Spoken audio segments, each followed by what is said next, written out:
folks, JD here, and today we're going to be doing a comparison video. So we're going to be looking at the S30 and the S20 by SJRC. First of all, we're going to be looking at the S30 and just having a look and see what features it's got. Then we're going to be looking at the features of the S20. Then I'm going to be putting these side by side and split screen so that you can see exactly which one is better. How they both suit, if there is one which is better, if they're both the same. This is something that we're going to pick up on, and we're going to look at both of them side by side. So alright then folks, let's look at the features of the S30 first. This is the SJRC S30. It has a 720p camera on a movable gimbal, 4 brushed motors, a really nice glossy red finish to it. It has a battery pack directly in the back with a micro USB port for charging. You have a little on button next to that in which you push once and then push twice to turn on the quadcopter. You have 4 LED lights. You have battery LED notification on it as well. Now some of the features of the S20. This is the SJRC S30W. It is a photography drone, a GPS entry-level photography drone. It has a movable gimbal.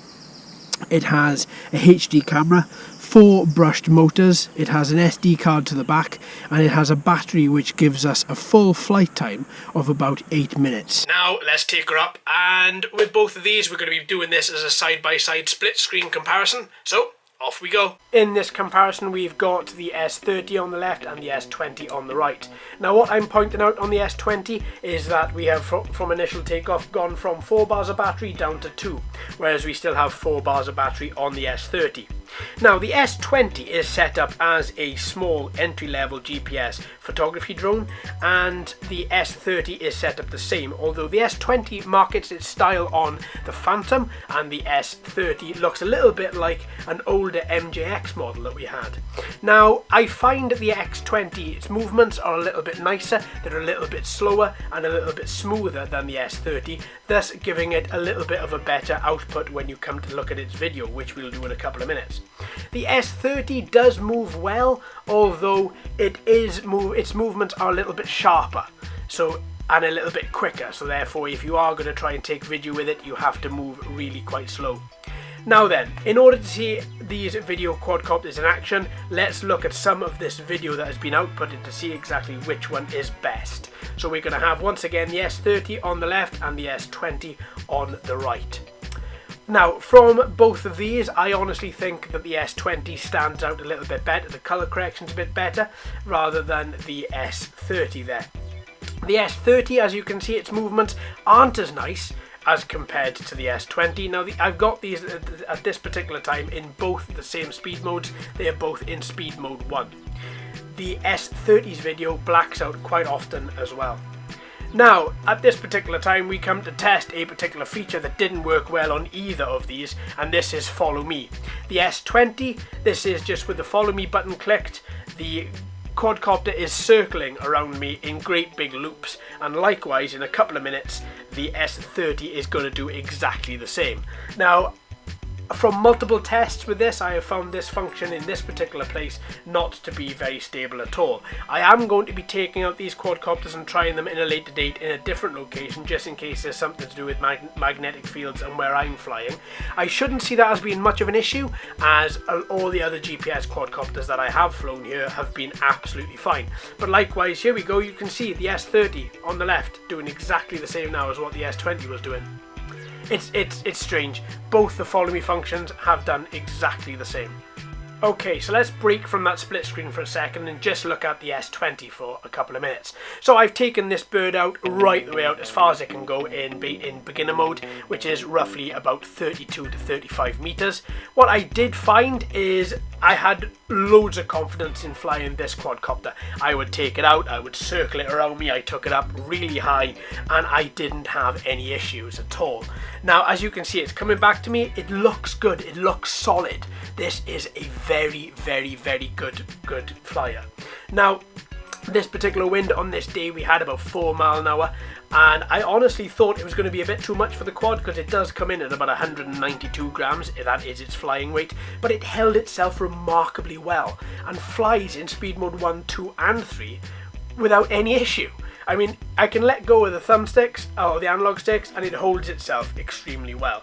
This is something that I like about this particular quadcopter. It gave me confidence, and that confidence again is rewarded in the way that I fly.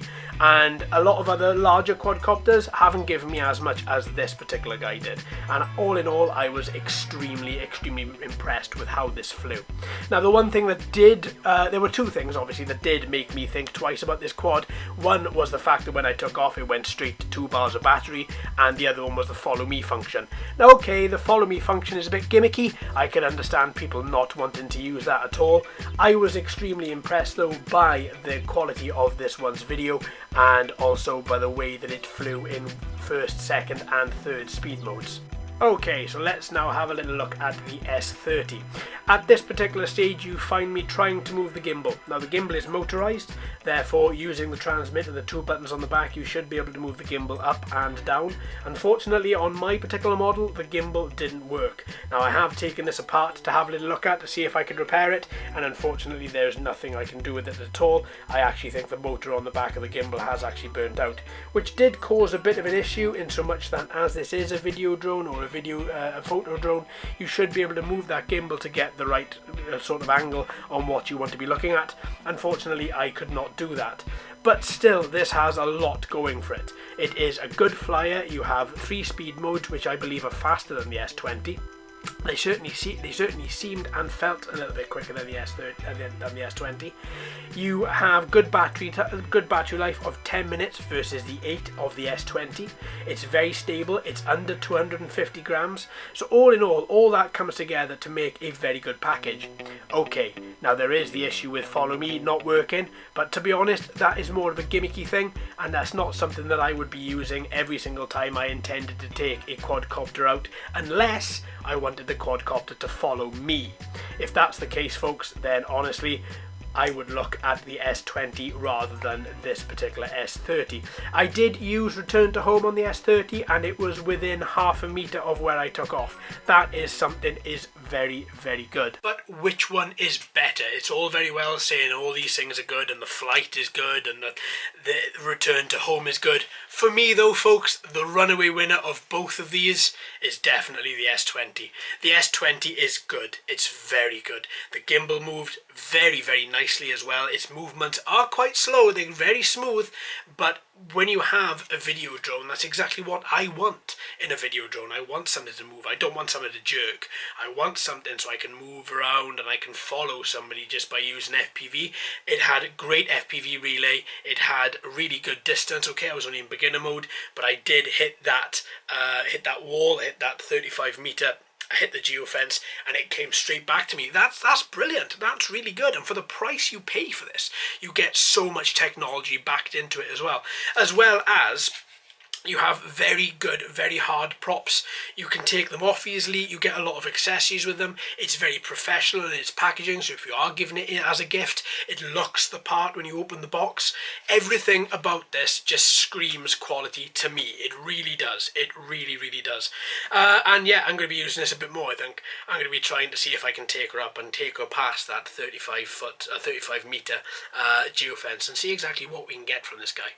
So there we are, folks. I hope you've enjoyed. Thank you ever so much for watching and listening. I've been JD. You've been fantastic as always. If you haven't already, please like and subscribe. Hello and welcome to all the new subscribers. I hope you're enjoying the channel. So until next time, my friends, happy flying.